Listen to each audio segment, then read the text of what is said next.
ولسمشر، استازي او طالب. نیوریارک ټایمز ورځپاڼې د ولسمشر اشرف د افغانستان لپاره د امریکا د بهرنیو چارو د وزارت د استازي زلمي خلیلزاد او قطر کې د طالبانو د سیاسي دفتر د مشر عباس ستانکزي په اړه یوه مقاله خپره کړې ده. مخکې له دې چې نور معلومات درکړو، مهرباني وکړئ د افغانستان ایکسپریس چینل سبسکرایب او د زنګ تڼۍ کیګاږی تر څو په راتلونکي کې زمونږ ویډیوګانې له لاسه ورنه کړئ. رسنۍ د درې واړو کسانو د تیر په اړه لیکلي. دا درې کسان د روانې افغان جګړې د دریو لورو استازي دي.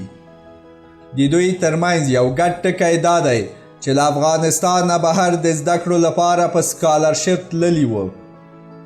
غني او خلیلزاد د لبنان امریکایي پوهنتون ته تللي وو او ستانکزي هند کې یو پوځي ښوونځي کې زده کړې کړې دي. خو اوس درې واړه بېلابېلې لارې لري. د افغانستان د 40 کلنې جګړې پای ته رسول اسانه خبره نه ده. غني او خلیلزاد 53 کاله وړاندې امریکا کې هغه مهال یو بل ولیدل چې ځوانان شوي وو. د میلادي 80 کلونو افغان نارامۍ دوی امریکا ته په تلو اړ کړل. خلیلزاد له شیکاګو او غني له کولمبیا پوهنتون څخه دکتورا ترلاسه کړه. دغلته خلیلزاد د پوهنمل په رتبه په دنده پیل وکړ.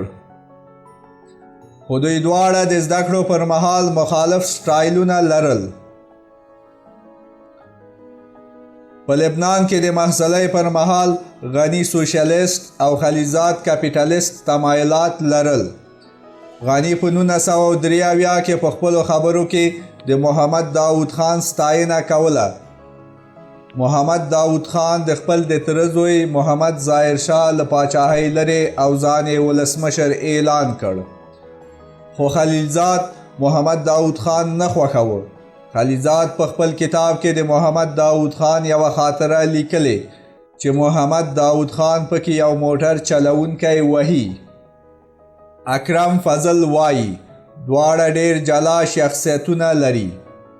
خلیلزاد چې له طالبانو سره د امریکا مرکچي ګمارل شوی او له طالبانو سره یې څو ځله لیدل کړي، غني ورته یو ځل وویل چې دا د غني او زلمي ترمنځ نه بلکې د افغانستان او امریکا په اړه دی.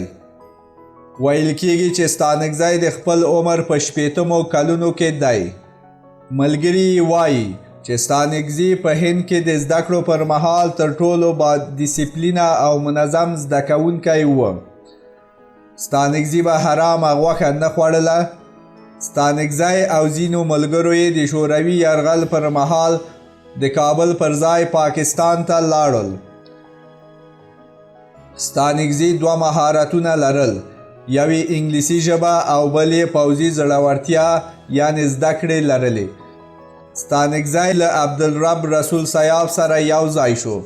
یو ملګری یې وایي چې په کوټه کې کله ناکله له خپلې میرمنې سره یو ځای رستورانټونو ته هم تلو چې دې کار به نورو جنګیالیو کې اوازې جوړولې. د طالبانو واکمنۍ کې د بهرنیو چارو مرستیال وزیر شو. امریکا ته لاړ او د طالبانو د حکومت پر رسمیت پیژندلو ناکامه هڅه یې وکړه. د ده نوم به تل د شریعت په ورځپاڼه کې را څرګندېده. ستانکزي اوس د طالبانو مشر مرکچي دی. مننه چې د دې ویډیو تر پایه مونږ سره وئ. د لا ښو او نورو معلوماتو لپاره مهرباني وکړئ زمونږ چینل سبسکرایب او لایک یې کړئ او دا ویډیو له ملګرو سره شریکه کړئ.